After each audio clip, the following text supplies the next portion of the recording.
E insomma, come vedete io la sto rivedendo, ma le pagelle vanno fatte secondo me a ferro caldo, perché sennò poi domani mi faccio influenzare da tutte le cose che sentirò e io voglio avere l'opinione mia, poi può essere sbagliata, non ha importanza. Cosa c'è di peggio di perdere contro l'Atalanta 2-0? Avere come post partita, invece di Campania Sport, che al di là si può essere d'accordo o meno, Iannicelli, Chiarillo, fanno un po' i personaggi, avere giochiamo d'anticipo come prima trasmissione per vedere perché se io ero incazzato dopo la partita, io ascoltando questi personaggi qua, io adesso la faccio nera, la faccio nera, quando ascolto questo personaggio qua, per un esempio, ho sentito adesso e ho fermato a Città Giafovito, è qua che mi rendo conto che il Napoli invece ha fatto la sua parte, ha giocato bene, non meritava. Perché questi qua non avete la capacità dialettica, l'intelligenza, le proprietà, l'esperienza. Tu eri un portiere, devi parlare dei portieri, puoi parlare dei calci di punizione, basta. Non puoi parlare di tattica, non puoi parlare di scelte logiche, tecniche. Non ne capisci, perché quando cominciano a parlare si contraddice da solo in 2 minuti, in 2 secondi si contraddice da solo. Voi sentite e ditemi se sto sbagliando. Andiamocela a giocare la partita, tranquillamente. È vero che l'Atalanta è una squadra che sugli spazi larghi poi ti... Però...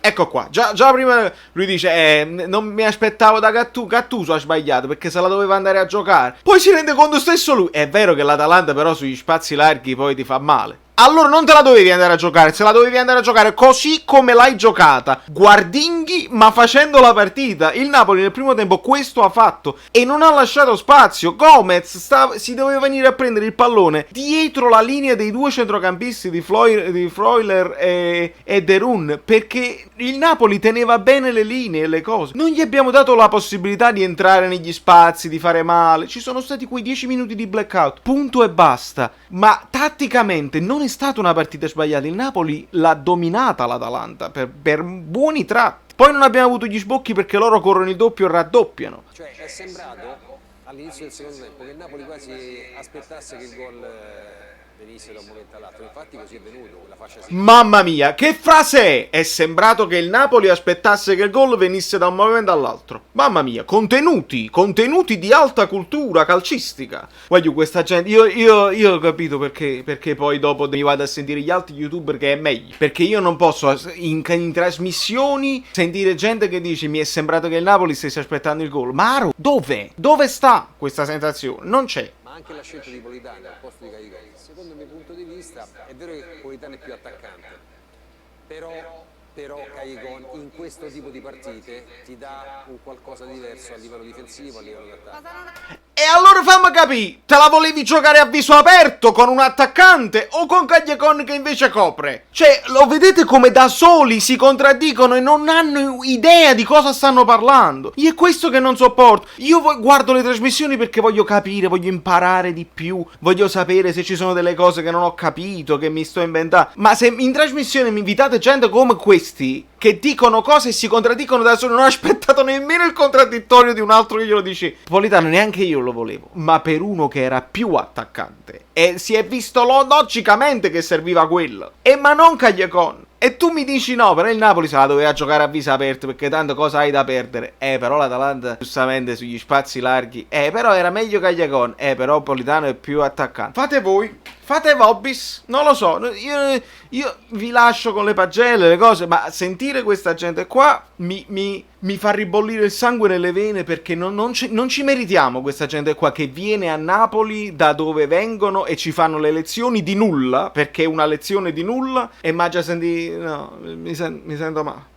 Credetemi, adesso voi, in questo momento che io sto facendo il video, voi state sfogando sul video mio di ieri. Ed è giusto, ho sfogato io, ho sfogato live, ho sfogato dopo, anche nelle pagelle, sto tutto incazzato. Però, calma, ci vuole logica, ci vuole raziocinio e bisogna analizzare la partita per quella che è. Da 2 giorni a Napoli è venuto il prossimo attaccante, quindi inconsciamente credo che i calciatori vedano che la stagione sia finita e il Napoli sta pensando già alla prossima. Ma state zitto, ma basta, chi se ne è nato? Questo invece la mette sul piano psicologico che il Napoli già ha finito la stagione e non si è impegnato. Ma l'avete vista la partita o no? Il Napoli si è impegnato. Ma di cosa stiamo parlando? Tutto quello che ha fatto il Napoli con l'Atalanta lo ha fatto nelle altre partite. Sono riuscite nelle altre partite delle cose meglio e non abbiamo affrontato i velocisti che nel secondo tempo vanno a 5.000 all'ora e che ci hanno fatto 2 gol in 10 minuti. Questa è la differenza.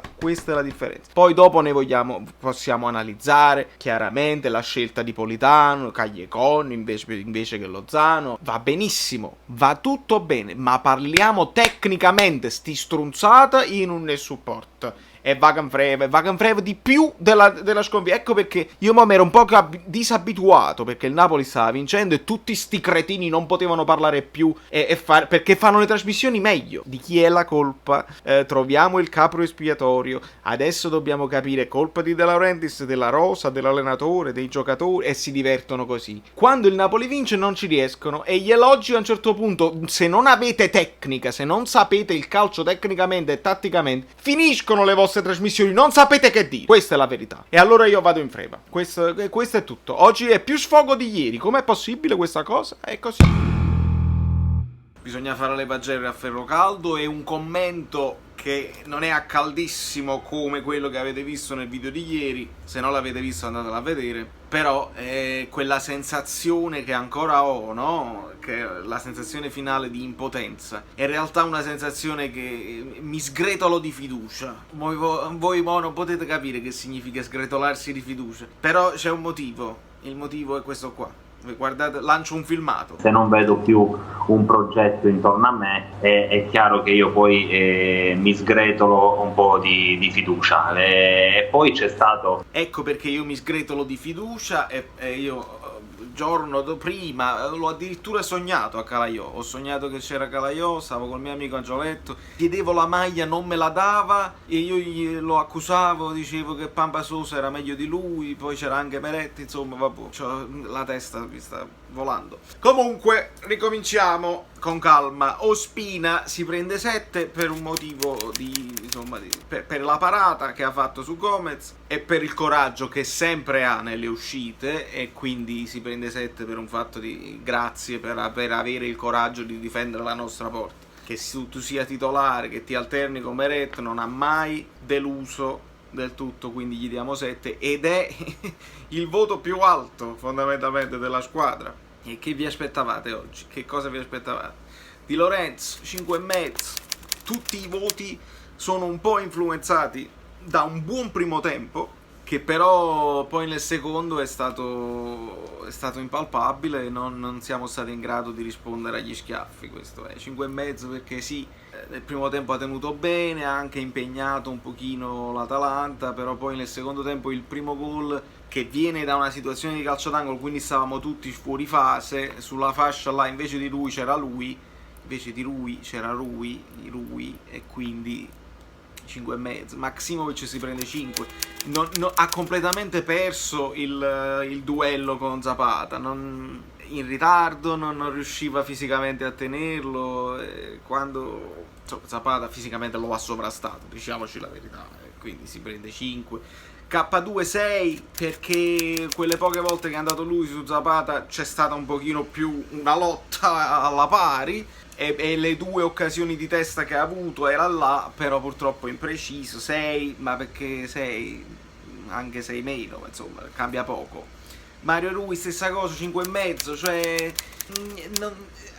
potevi proporre di più, ha avuto delle palle che poteva mettere meglio. A un certo punto poteva tirare, non l'ha fatto, cross non perfetti e poi l'ho visto un po' ogni tanto anche distratto, se che si girava e aveva perso l'uomo, e sono un paio di partite che non lo vedo bene sulle punte, quindi 5,5 e Fabian Ruiz si prende 5 perché aveva iniziato anche bene, ma poi è tutto lì, la partita del Napoli cambia tutta lì, perde palla sul calcio d'inizio e poi non spazza l'area nella confusione successiva e quindi si prende 5. E poi anche l'unica palla che ha avuto, quella là, tutto lo specchio della porta aperto, non è riuscito a inquadrare la porta, gravissimo, gravissimo, purtroppo si prende 5,5 Demme, dinamico, sì, ma non era nemmeno, probabilmente non era manco la partita sua, era più la partita di Lobotka, perché l'abbiamo fatta noi la partita, è incredibile da dirsi.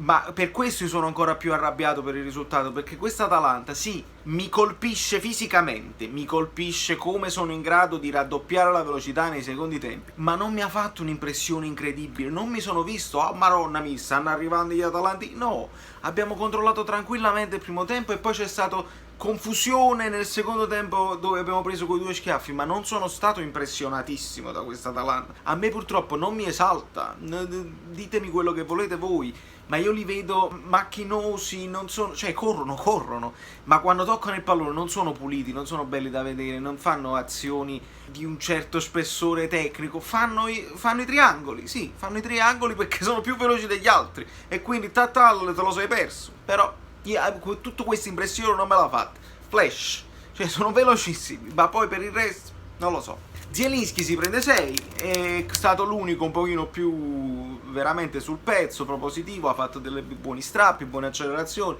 controlli, proposte. Zielinski mi sta piacendo ultimamente, devo dire veramente tanto, e quindi è l'unico che prende la sufficienza insieme a K2, insieme a Mertens e anche a Insigne per me, perché comunque nel primo tempo voi andate a rivedere la reazione, è lì che io faccio i miei voti. Se dico bravo, se ha avuto le occasioni, vuol dire che il 6 se lo sta meritando, poi diventa 6 meno per quel tiro chiacchiello, sì, là diventi 6 meno, però poi ha continuato, grande sacrificio come al solito, e grande sacrificio anche da parte di Mertens che veniva sempre ad aiutare, quindi si prendono i 6 meno tutti e due. Quello che si prende 4 è Politano, perché basta così, non puntiamo su Politano l'anno prossimo, se questo dobbiamo vedere, questo diventa il cruccio. Vi ricordate quando ci lamentavamo di Insigne che faceva sempre la stessa cosa? Chi sta tal qual allo specchio col sinistro, lo conoscono a memoria, non lo fanno passare mai, se ti raddoppiano l'uomo non lo salta, io non l'ho mai visto saltare l'uomo, quindi non va bene, vediamo di fare qualche cosa là davanti in attacco, perché non lo so, puntiamo piuttosto su Lozano che si prende 6,5, perché entra bene, perché è vivace, perché salta l'uomo, propone dribbling, scatti e ha messo in apprensione da solo ad un certo punto nel secondo tempo la squadra avversaria. Lozano si prende 6,5 e purtroppo continua a dire, andatevi a rivedere se non l'avete visto il video dove io proponevo Lozano titolare, perché evidentemente un'intuizione chissà da dove viene. Milik senza voto non ha avuto un impatto, Callejon senza voto non ha avuto un impatto, più che altro l'ho visto anche un po' fuori posizione, non ho capito se Gattuso voleva cambiare un pochino modulo. Callejon era molto interno, tagliava il campo al contrario. Lobotka gli voglio dare 6 perché mi è sembrato più dinamico e perché si è venuto a prendere il pallone un paio di volte, a proporre, a cercare di qualche taglio in profondità. Beretta anche lui senza voto.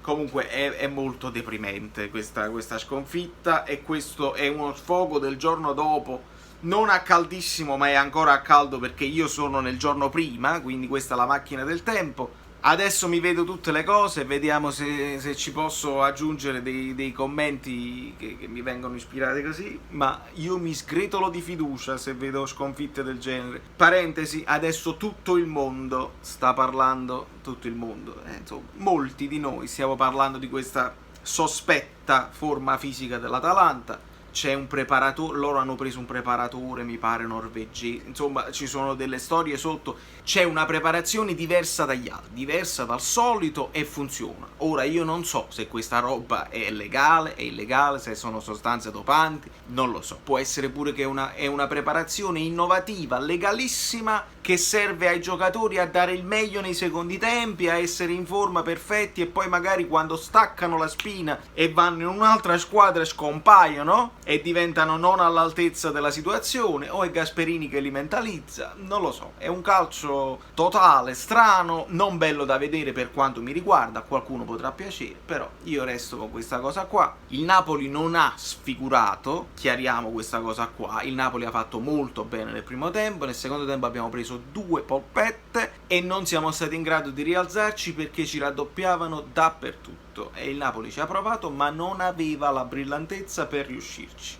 La sfortuna pure che un cambio l'hai dovuto perdere con l'infortunio di Ospina. Questo penso sia la somma, il sunto di questa partita di Sfacim, dove io mi sgretolo di fiducia, e questo sarà il nuovo hashtag, mi sgretolo di fiducia, calaiò. Grandi oratori che parlano di calcio e si prendono i gettoni, e noi aspettiamo un assegno della disoccupazione che non arriva. Però gamma fa, la mia scelta è stata questa: fare musica invece di fare calcio e parlare di calcio. Facciamo musica e va bene. La musica pure va bene. Poi da New York Valerio Fluido è tutto e ci vediamo a Piazza Bellini appena posso.